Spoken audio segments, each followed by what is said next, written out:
사랑하는 여러분들, 우리는 매주마다 마음속으로 다짐합니다.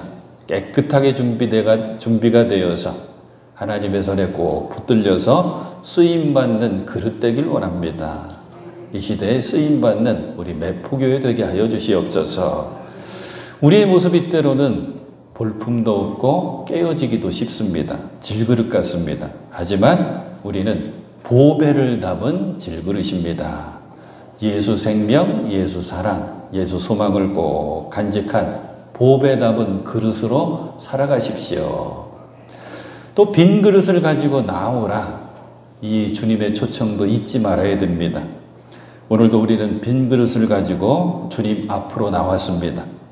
준비된 이 빈 그릇에 말씀의 은혜를 가득히 담아가지고 갈 수 있는 복된 이 시간이 될 수 있기를 소망합니다. 자, 1절의 말씀입니다. 주님이 나의 빛, 나의 구원이신데 내가 누구를 두려워하랴. 주님이 내 생명의 피난처이신데 내가 누구를 무서워하랴. 두려움, 무서움입니다.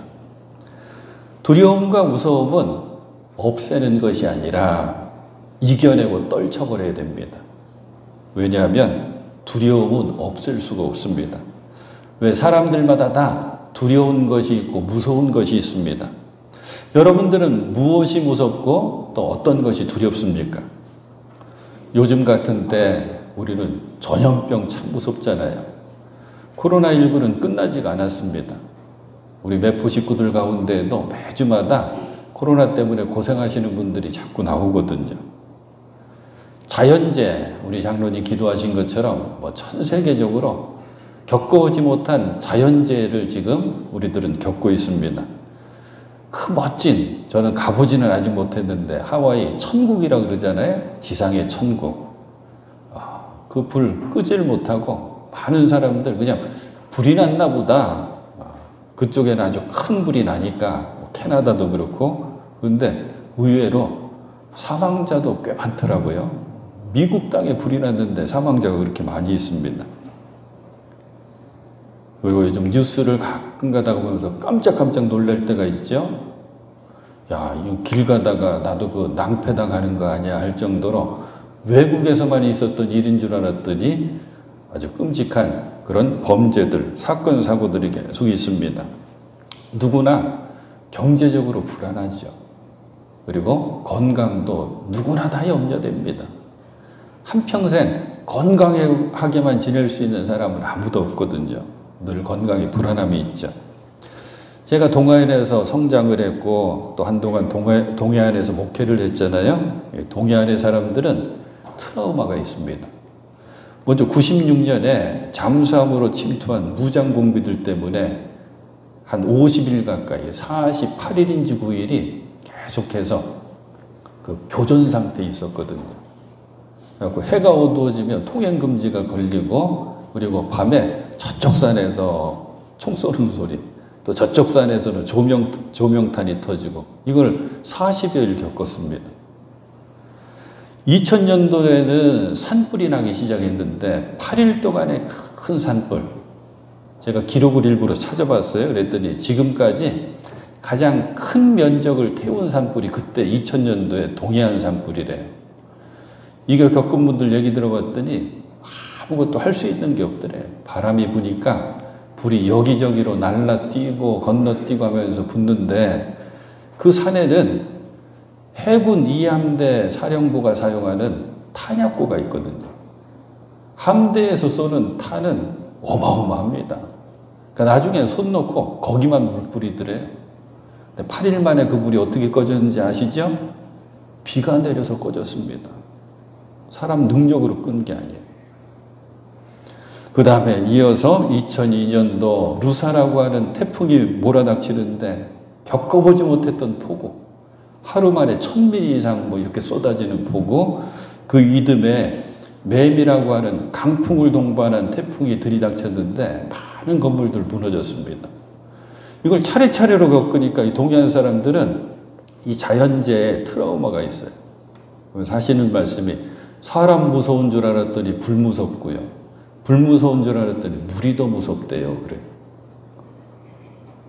자, 어떻게 하면 두려움 떨치고 그리고 무서움을 이겨낼 수 있을까? 이거 없앨 수는 없다 그랬어요. 어떻게 하면 이겨내고 떨쳐낼 수 있을까? 답은 오히려 간단해요. 무서움과 두려움을 만나도 그것보다 힘이 센 분 곁에 있으면 돼. 그래서 그분이 나를 지켜주시면 되거든요. 그게 우리는 하나님이라고 믿고 고백하는 거예요. 다윗 역시 마찬가지였습니다. 나의 힘이신 주님, 내가 주님을 사랑합니다. 시편 18편 나의 힘이 되신 여호와여 내가 주님을 사랑하나이다. 그래서 이렇게 고백되죠. 주님은 나의 반석, 나의 요새, 나를 건지시는 분, 나의 하나님은 내가 피할 바위, 나의 방패, 나의 구원의 뿔, 그리고 나의 산성이십니다. 강한 하나님을 붙드는 거예요. 두려움을 그래서 떨쳐내고 무서움을 그래서 이겨냅니다. 다윗은 이렇게 두려움과 무서움을 떨쳐낼 수 있는 여호와 하나님을 만났거든요. 지금 우리가 함께 읽은 시편 27편 역시 말씀을 찬찬히 읽다 보면 다윗이 깊은 두려움 가운데 있구나. 지금 무서운 상황 속에 갇혀 있구나 알게 됩니다. 다윗이 지금 두려움 가운데 깊이 떨어졌는데 말씀을 읽으면서 우리는 알게 돼요. 아, 다윗 왕에게 쫓기고 있구나. 그래서 말씀이 이렇게 되잖아요. 대적자, 원수, 악한 자들이 나를 잡아먹으려고 다가오고 군대가 나를 치려 애워싸도 다윗을 잡으려고 사울 임금 혼자 온 게 아니거든요. 수천 명의 군사를 함께 보냈습니다. 그러니까 군대가 나를 치려 애워싸도 이 다윗이 지금 큰 두려움 가운데 있구나 무서움 가운데 있구나 알 수 있는 게 10절 말씀입니다. 10절 말씀 27편 10절 말씀 나의 아버지와 나의 어머니는 나를 버려도 아버지와 어머니는 나를 버려도 주님은 나를 돌보아 주십니다. 다윗의 아버지 이름 우리가 알아. 이새라고 하는 인물인데 이새가 아들 다윗을 버렸을까요?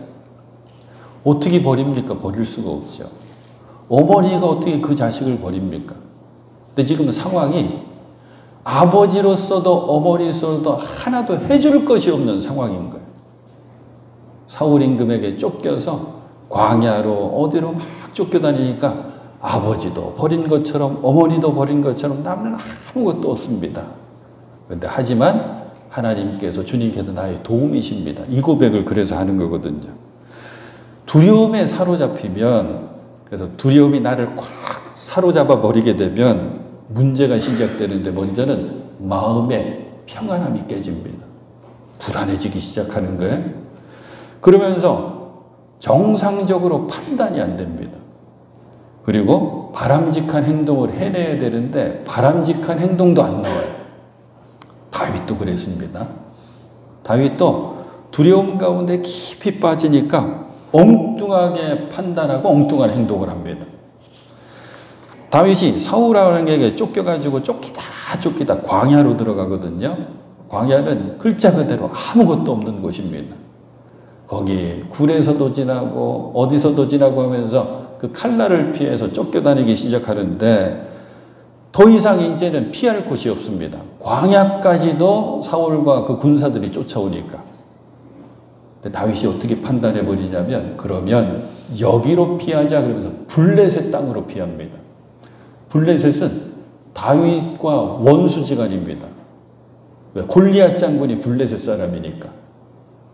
그래서 블레셋의 가드왕 아기스한테로 다윗과 그 일행들이 피하거든요. 그런데 블레셋 사람들이 다윗을 딱 보자마자 얘기합니다. 그 옛날 사울은 천천히요 다윗은 만만이라고 이스라엘 백성들이 노래하고 찬양해준 그 다윗이 지금 여기 있지 않느냐.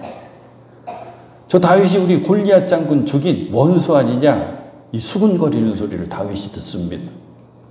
그 순간 다윗이 어떻게 행동을 하냐면 미친 척합니다. 그 위대한 다윗이 대장군 다윗이 그 멋진 수염에다가 침을 흘리기 시작하면서 문에다가 땅에다가 극적극적거리면서 미친 채 합니다. 살아남으려고. 그러니까 가드왕 아기스가 얘기하죠. 우리 땅에 미친 사람이 부족해서 저런 인간 데리고 왔느냐. 우리 중에 미친 사람이 없어서 다윗을 데리고 왔느냐. 다윗 쫓아보냅니다. 이렇게 다윗도 두려움에 사로잡혀서 엉뚱한 행동, 엉뚱한 판단해버립니다. 한 번만 하신 줄 아세요? 또 한 번 합니다. 이 행동을. 하지만 다윗은 시편 27편에서 이렇게 고백하고 선포하고 찬양하죠. 나는 두렵지 않네. 나는 무섭지 않네. 그리고 나는 여전히 태어나리로다. 그게 3절 말씀입니다. 군대가 나를 치려고 애워싸도 나는 무섭지 않네. 용사들이 나를 공격하려고 일어날지라도 나는 하나님만 의지하려네. 요 하나님만 의지하려네가 개역성경으로는 나는 여전히 태어나리로다. 오늘 말씀을 통해서 무서움과 두려움 속에 내가 있을 때, 우리들이 있을 때, 그때 내가 만나야 되는 하나님, 내가 의지해야 되는 그 하나님이 어떤 분이신지 다윗의 고백을 통해서 배워보도록 하겠습니다. 가장 먼저 이것부터 기억하십시오. 신앙 안에서 보면 두려움은 언제 오는가? 하나님에 대해서 무지했을 때 두려움이 오는구나. 하나님을 알지 못하기 때문에 두려움을 이겨내지 못하는 거예요. 하나님이 어떤 분이신지 제대로 알게 되면 그걸 신앙의 은혜로 주님을 만나게 되면, 하나님을 만나게 되면 두려움에 사로잡히지 않게 되죠. 자, 이제 하나씩 하나씩 살펴봅니다. 다윗이 만나고 경험한 하나님, 그 하나님은 빛이 되신 분이셨습니다. 오늘 말씀 시작이 주님이 나의 빛, 여호와는 나의 빛이시니, 주님은 나의 빛이라고 고백하죠. 빛이신 하나님을 만났기 때문에 어둠 속에서도 두렵지가 않습니다. 우리가 두려움에 빠지게 되면 뭐라고 표현하냐면 앞이 캄캄하다 표현합니다. 캄캄한 구덩이에 떨어진 것 같다 이렇게 표현하죠. 캄캄한 어둠에 사로잡혀 버리게 되면 어디로 가야 될지 분간이 안 됩니다. 이게 앞으로 가야 되는 건지 뒤로 가야 되는 건지, 내가 앞으로 간다고 하지만 이게 앞으로 가는 것이 맞기는 맞는지, 그걸 방황이라고 그러잖아요. 어둠 속에서 방황하게 됐죠. 다윗은 인생의 구덩이에서 그 어둠 속에서 방황할 때마다 빛 되신 하나님을 경험합니다. 빛이신 주님을 경험해요. 그때 하나님은 빛으로 다윗 곁에 오셔서 나아갈 길을 환히 밝혀 보여주십니다. 다윗의 일대기를 쭉 읽다 보면 저희가 마침 수요일 시간에 사무엘상을 다 읽고 이제 사무엘하 17장까지 왔는데 이게 다윗 이야기거든요. 가장 다윗이 깊은 웅덩이에 빠졌을 때, 가장 캄캄한 곳에 빠져 있을 때가 언젠가 하고 봤더니 역시 가장 아끼고 사랑하던 셋째 아들 압살롬이 반란을 일으키고 그리고 배반을 했을 때입니다. 그런데 이 압살롬이 아버지 다윗을 죽이고 자기가 왕이 되겠다고 반란을 하고 예루살렘으로 막 쫓아올 때 다윗은 피난을 결정하거든요. 이 피난의 과정 가운데 아이도벨이라고 하는 사람이 배신을 합니다. 그렇게 믿었는데 믿었던 사람이 배신을 하는 거예요. 시므이라고 하는 인물이 와서 막 조롱을 합니다. 모욕을 합니다. 이렇게 합니다. 영영 가거라. 이 피비린내는 살인자야. 다윗에게 하는 말이에요. 이 불안당 같은 자야. 주께서 이 나라를 너의 아들 압살롬에게 너 손에서 뺏어서 주신 거다. 너 지금 이렇게 모욕당하는 거 하나님으로부터 벌 받는 거다. 막 수치와 모욕을 줍니다. 그런데 이때 다윗이 잘해요. 다윗의 옆에 있는 부하 장군들이 더 화가 났습니다. 임금님, 다윗 왕이시여, 명령만 하시면 내가 쫓아가서 처치하겠습니다. 그때 다윗이 이때 뭐라고 얘기하냐면, 혹시 주님께서 나의 이 비참한 모습을 보시고 저 시므이가 하는 저주 대신에 오히려 나에게 좋은 것으로 갚아주실지 누가 알겠소. 내가 지금 저주와 모욕을 당하지만 이 상황 끝에 오히려 하나님께서 나에게 좋은 것으로 갚아주실지 누가 알겠어. 그러면서 죽이지 말라고 합니다. 화내지 말라고 합니다. 이 장면 보면서 이 찬송이 그대로 떠오르는 거예요. 445장. 태산을 넘어 험곡에 가도 빛 가운데로 걸어가며.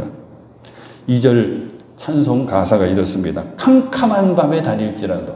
지금 다윗이 캄캄하잖아요.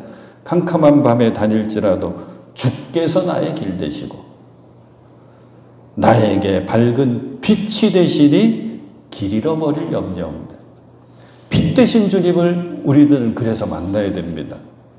사랑하는 여러분, 인생의 어둠의 때를 맞이하고 겪고 계신 분 혹시 계십니까? 빛 되신 주님께 가까이 나오십시오.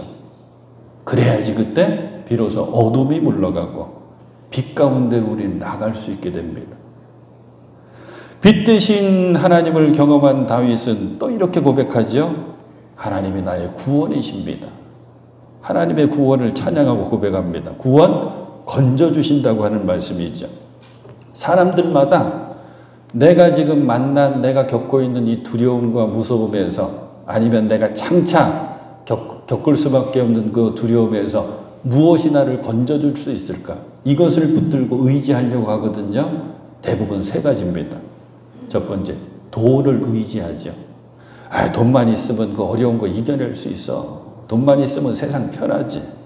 권력입니다. 힘있고 권력 있으면 되지 않아? 세 번째는 사람입니다. 그 힘 있는 사람 친하면 되잖아. 그런데 재밌죠? 요 세 가지의 특징이 있습니다.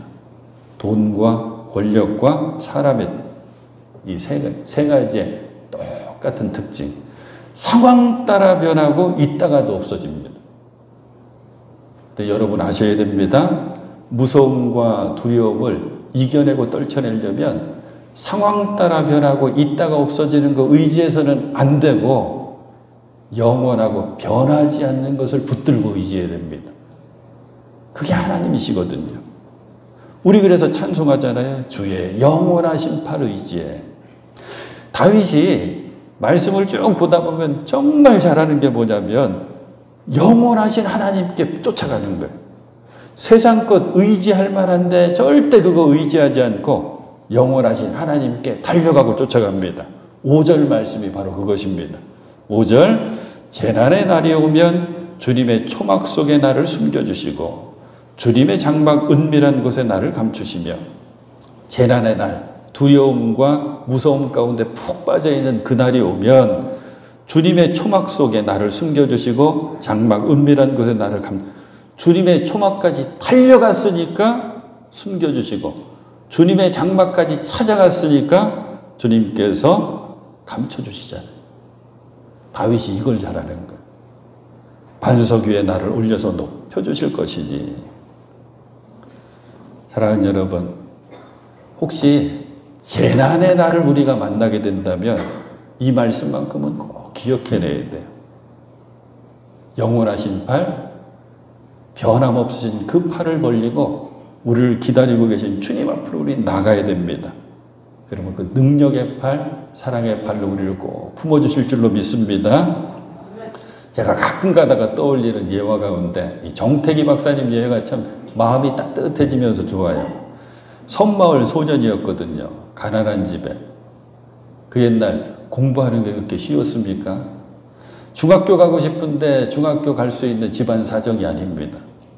여기가 이 신안 앞바다에 있는 중도라고 하는 조그만 섬소년 마을이 교회 나가서 기도합니다. 기도 제목 한 가지지요. 주님, 하나님, 공부도 하고 싶어요. 중학교 가고 싶어요. 그 기도했을 거잖아요. 어느 겨울에 똑같이 간절함으로 기도하고 있는데 이 예배당 차가운 마룻바닥인데 어느 순간 뜨뜻해지더래요. 특별히 어깨가 뜨뜻해지더래요. 그 소년이 기도하고 있는데. 그래서 기도하는 중에 마음속 목사님이 내가 기도하는 거 아시고 담요 덮어주셨구나 싶었대요. 근데 기도 마치고 눈 떴더니 담요가 아니더래요. 아무것도 없더래요. 그 순간 경험한 거예요. 주님께서 나를 품어주시는구나. 정태기 박사님 이야기 조금 더 제가 찾아봤어요.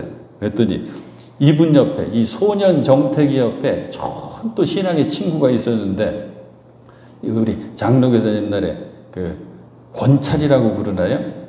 우리 감리교 권사님 역할하던 그분이 있는데 뭐 박아무개 분이시더라고요. 이분은 또 맨날 새벽에 이렇게 기도하셔요.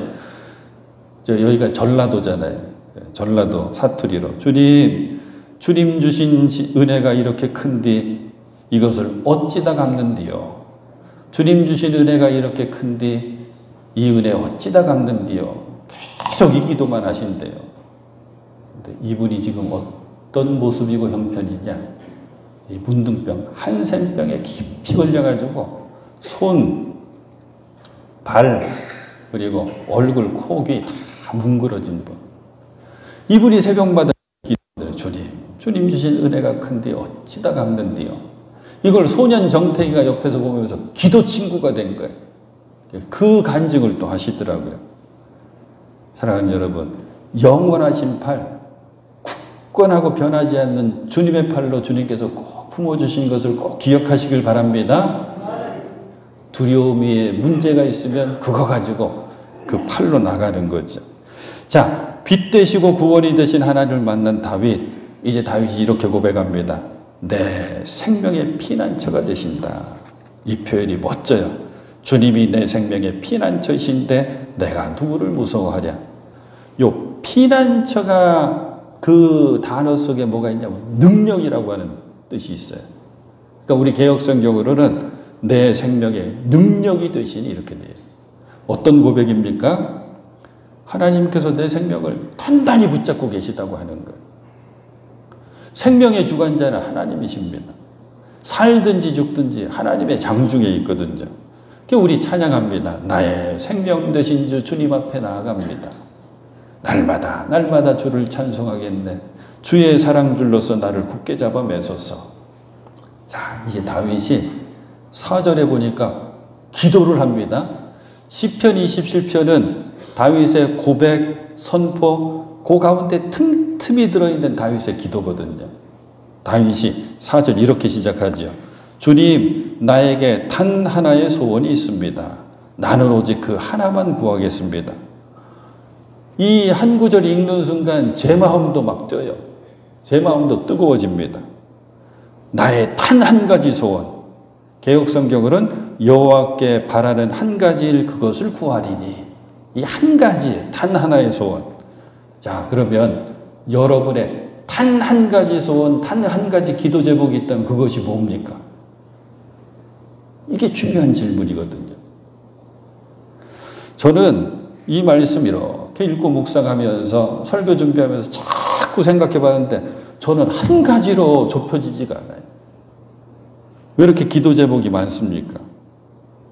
그래서 저도 그렇고 여러분들도 그렇고 기도할 때마다 이렇게 기도하나 봐요. 주여 주시옵소서. 그러다가 조금 세게 하려면 주실 줄 믿습니다. 그래서 필요한 게 왜 이렇게 많습니까? 주셔야 될 게 이렇게 많습니까? 건강에 문제가 있다면 건강 주셔야 되잖아요. 물질에 어려움이 있다면 물질의 풍성함도 주셔야 되고, 일터, 직장 얼마나 기도 제목 많습니까? 자녀손들을 향한 기도 제목은 얼마나 간절합니까? 가정에 얼마나 중요한 기도 제목들이 많습니까? 그런데 다윗은 단 한 가지 소원, 단 한 가지 기도 제목, 내가 이것만 기도하겠습니다. 그러면서 뭐라 그래요? 그것은 한평생 주님의 집에 살면서 주님의 자비로우신 모습을 보는 것과 성전에서 주님과 의논하면서 살아가는 것입니다. 다윗이 위대한 게 이런 기도의 내용입니다. 누구든지 간절히 기도할 수 있거든요. 누구든지 매달려 기도할 수 있는데 다윗의 기도는 독특합니다. 어떤 내용이에요? 줄여봤던 이거예요. 주님, 하나님, 언제나 하나님과 함께하고 싶습니다. 그리고 하나님만 바라보고 싶습니다. 그리고 하나님과 의논하면서 사는 게 나의 단 한 가지 기도 제목입니다. 기도하면서 사는 게 한 가지 기도 제목입니다. 다윗은 알았거든요. 그리고 다윗은 지혜롭습니다. 주님만 바라보면서 주님께 기도할 수만 있다면 나를 두렵게 하는 어떤 문제도, 나를 무섭게 하는 어떤 상황도 더 이상 무서운 것도 두려운 것도 아니라고 하는 것을 알았습니다. 그래서 나는 주님과 늘 함께 하길 원합니다. 그리고 주님 바라보기 원합니다. 그리고 주님께 기도하길 원합니다. 수요일 시간에 계속 사무엘기 상과 하를 보면서 다윗 이야기를 읽었다 그랬잖아요. 최근 수요일에 제가 다윗에게 별명 하나를 붙여줄 수 있었어요. 다윗의 인생을 보면 다윗이 죄도 많이 지었고 끔찍한 일도 많이 겪고 하거든요. 그런데 다윗은 이거예요. 넘어져도 하나님께 넘어져 버려요. 그 넘어져도 하나님께 넘어지는 사람 다윗, 제가 붙인 다윗의 별명이에요. 사랑하는 여러분, 무서움과 두려움이 틀림없이 우리들을 사로잡을 때가 있거든요. 그때 오늘 말씀을 기억하십시오. 그리고 주님만이 빛이시고 구원이시고 능력이시라고, 특별히 생명의 능력이 되신다고 고백하십시오. 그리고 주님께 가까이 나오십시오. 주님께 가까이 나오려면 뭐와 멀어져야 되냐면 세상과 멀어져야 됩니다. 세상과 멀어지고 주님과 가까이 나올 수 있는 시간이 이른 새벽, 깊은 밤, 그리고 한적한 곳입니다. 예수님이 그래서 한적한 곳에 가셔서 이른 새벽에 밤늦도록 기도하신 거거든요. 주님께 가까이 나오셔서 기도하시면서 영원하신 팔로 안아주시는 주님을 경험하셔야 됩니다. 주님을 바라보십시오. 자비와 사랑으로 주님께서 그를 바라보고 계십니다. 주님께 아뢰십시오. 주님과 의논하십시오. 기도하십시오. 세상과는 멀어지려고 하고 주님과는 가까이 하려고 하면서 주님께 기도하십시오. 그러면 다윗이 27편에 계속해서 고백하는 것처럼 우리 하나님께서는 물리치지 않으시고 버리지 않으시고 들으시고 응답해 주실 줄로 믿습니다. 그 다윗이 시편 27편 마지막 이렇게 고백하거든요. 이 고백이 여러분의 고백이 되실 수 있기를 먼저 축복합니다. 13절 14절입니다. 이 세상에 머무른 내 한세계, 내가 이 땅을 살아가는 이 한평생 나의 일생 가운데 내가 주님의 은덕을 입을 것을 나는 확실히 믿는다. 너는 주님을 기다려라. 강하고 담대하게 주님을 기다려라. 아멘.